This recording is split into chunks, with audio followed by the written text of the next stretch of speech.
చెప్పండి. సో ఏం చెప్తారు? బండి సంజయ్ కూడా కామెంట్స్ చేస్తారు. అండ్ ఇంకొకటి, ఎన్నికల కోడ్ ఉల్లంఘించినా కూడా చర్యలు తీసుకోవట్లేదు రేవంత్ రెడ్డిపై అంటూ కూడా కమెంట్స్ వచ్చినాయి. సో ఏంటి, ఏమనుకోవచ్చు? ఇప్పుడు ఒకటే సునీత గారు, లైవ్ లో ఉన్నటువంటి పెద్దలు సీనియర్ జర్నలిస్ట్ శ్రీనివాస్ రెడ్డి గారితో సహా మీకు అందరికి కూడా నమస్తే. నమస్తే అండి, చెప్పండి. మీరు అన్నట్టుగా ఏంటంటే, బండి సంజయ్ గారు నిన్న మాట్లాడినటువంటి విషయాలు ఏవైతే ఉన్నాయో చాలా స్పష్టంగా గతంలో నుంచి కూడా కిషన్ రెడ్డి గారు కూడా మాట్లాడుతున్నటువంటిదే.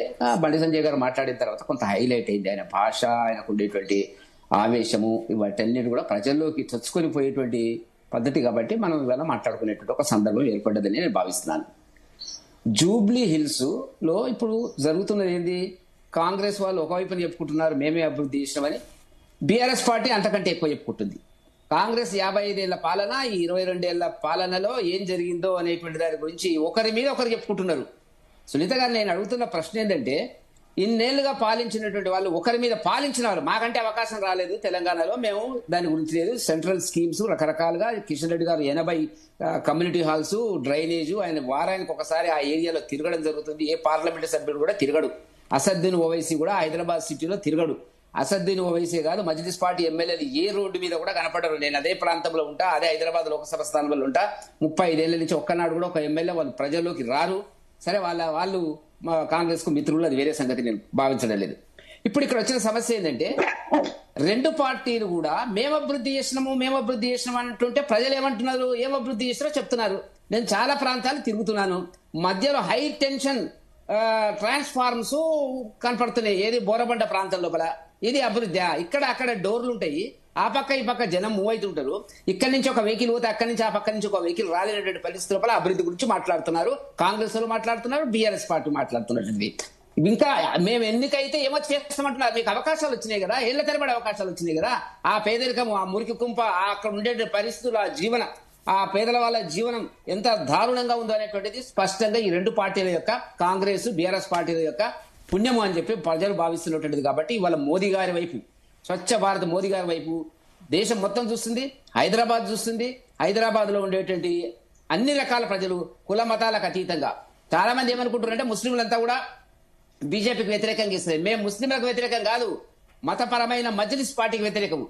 మత ప్రేరణలను రెచ్చగొట్టేటువంటి, కేవలం స్వార్థపూరితమైనటువంటి రాజకీయ విధానాలను ఏ పార్టీ గెలిస్తే ఆ పార్టీ సంఘం చేరేటువంటి పద్ధతిలో మజ్లిస్ పార్టీ అయితే కాంగ్రెస్, బీఆర్ఎస్ అయితే బీఆర్ఎస్ విడాకులు ఇవ్వడం, పెళ్లి చేసుకోవడం.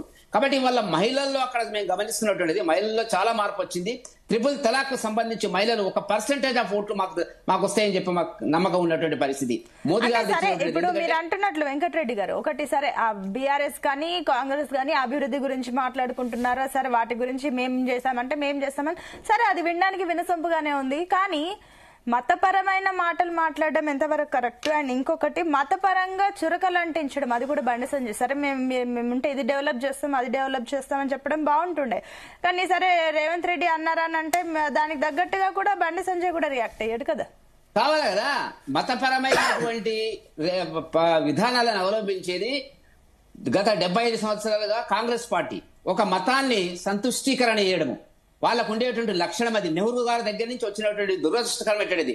మొన్న ఏం మాట్లాడినాడండి బండి సంజయ్ గారు, రేవంత్ రెడ్డి గారు ఏం మాట్లాడినారు? కాంగ్రెస్ అంటే ముస్లింలు, ముస్లింలు అంటే కాంగ్రెస్ అంటే హిందువులు కాదా? ఆ మాట ఎందుకనలేదండి? హిందువులంతా నా బంధువులని ఎందుకనలేకపోయాడు? ఎప్పుడైనా అంటున్నాడా? అక్కడ పెద్దమ్మ గుడికి 50 గజాల జాగా ఇవ్వమంటే ఇవ్వలేకపోతున్నాడు.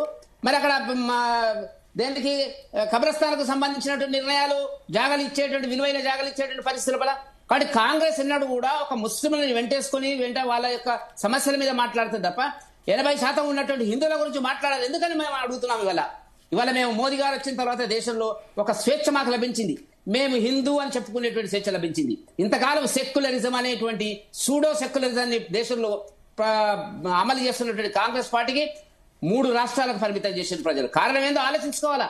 మా డెవలప్మెంట్ మోడల్ కానీ మా అనుసరిస్తున్న రకరకాలుగా మాట్లాడుతుంటారు వాళ్ళు. ఇవాళ టెర్రరిజం హైదరాబాద్ కేంద్రంగా జరుగుతున్నాయి, నేరాలు హైదరాబాద్ కేంద్రంగా జరుగుతున్నాయి. దీనికి కారకులు ఎవరు? దీని ఏం జరుగుతున్నటువంటిది? ఏ నేర చరిత్ర చూసినా ఎవరు చేస్తున్నారు అనేటువంటి దాని మీద ఇవాళ ప్రజల్లో చర్చ వచ్చినటువంటి మార్గం. డెవలప్మెంట్ ఎట్లా పక్కకు పెట్టండి, దేశ రక్షణ, జాతీయ భావం, జాతీయ భద్రత, ఈ దేశానికి పాకిస్తాన్ ఏం చేసింది, పాకిస్తాన్ కు మనకు హైదరాబాద్ కు ఉన్న లింకు లేంది, 1948-52లో జరిగినటువంటి పోరాటాలేంది, సాయుధ పోరాటాలేంది, ఇక్కడ జరిగినటువంటి అన్ని కూడా ప్రజల్లో చరిత్రలో మనకు కనపడుతున్నటువంటిది. సెప్టెంబర్ 17 ఎందుకు దేశానికి స్వాతంత్రం వచ్చింది, ఎన్నడో వచ్చింది, ఆగస్టు 47లో వచ్చింది. కాబట్టి నేను మాట్లాడండి మీ ముఖ్యమంత్రి మాట్లాడింది is not fit for SIT in the seat. ముస్లింలు అంటే కాంగ్రెస్ అంటే ముస్లింలు అని చెప్పడానికి ఆయన అంత ధైర్యంగా ఉంటే ఏం మాట్లాడుతున్నాడండి? ఇలా జరగదా? ఇలా 3 లక్షల మంది ఇతర కుల మతాస్తులు ఉన్నారు ఆ కాన్స్టిట్యూన్సీ లో.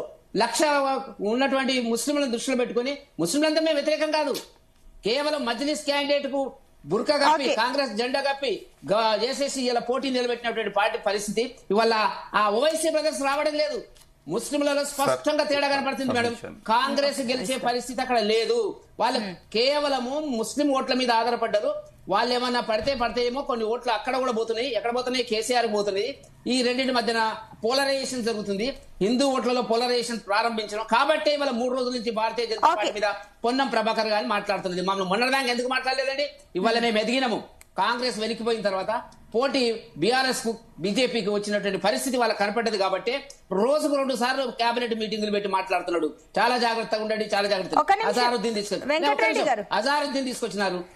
అజారుద్దీన్ మంత్రి పదవి ఇచ్చినారు. మొదలు ఎందుకు లేదు అంటే ఒక పార్టీ, జాతీయ పార్టీ కేవలం ఒక మతం మీద ఆధారపడి ఎన్నికలను నిర్వహించడం అనేటువంటి దారుణమైన అంశం అని చెప్పి భారతీయ జనతా పార్టీ తీవ్రంగా ఖండిస్తున్నటువంటి ఒక అంశం. కాబట్టి ఒక నిమిషం, మీకు సబ్మిషన్ ఉందంట. ఎస్ లక్ష్మీనరసింహారెడ్డి గారు, ఏంటి మీ సబ్మిషన్? సార్, మీరు ఏదైతే మాట్లాడుతున్నారో ఇప్పటిదాకా అభివృద్ధి ఏం చేసిరు బీఆర్ఎస్ పార్టీ వాళ్ళు అని చెప్పి ఏం చేసిరు అని చెప్పి మాట్లాడిరో, ఈ ఉమ్మడి ఆంధ్రప్రదేశ్ అంటే తెలంగాణ ఏర్పాటై 2014 మనకు ఏదైతే అంతకు పూర్వం గాని ఉమ్మడి ఆంధ్రప్రదేశ్ ఏర్పాటైనప్పటి నుంచి బీఆర్ఎస్ పార్టీ పాలించింది తెలంగాణను 10 సంవత్సరాలే. అంటే గతంలో మొత్తం పరిపాలించింది కాంగ్రెస్ పార్టీ. అదే విధంగా మీతో ఎన్డీఏతో కూటమితో కలిసినటువంటి తెలుగుదేశం పార్టీ ఈ ప్రాంతాన్ని పరిపాలించడం జరిగింది. మరి గతంలో జరిగినటువంటి అభివృద్ధి ఏంది, బీఆర్ఎస్ హయాంలో 10 సంవత్సరాలలో జరిగినటువంటి అభివృద్ధి ఏందనేది కూడా మీరు ఒకసారి ఆలోచన చేయాలి. ఈ రోజు లే అన్న ఒక్క నిమిషం, ఇప్పుడు అది ఏంది అనేది మేము అన్న ఇప్పుడు మేము మీ లేక ఢిల్లీలో ఒకలాగా తెలంగాణకు వచ్చే వరకు ఒకలాగా మేము ఉండము.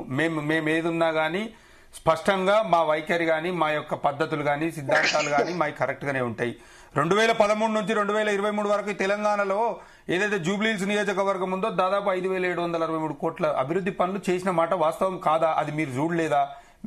బీఆర్ఎస్ ప్రభుత్వం చేసిందా, చేయలేదా? 22 నెలల నుంచి కాంగ్రెస్ పార్టీ ఏం చేసింది మీరు ఒక్కసారి చెప్పండి.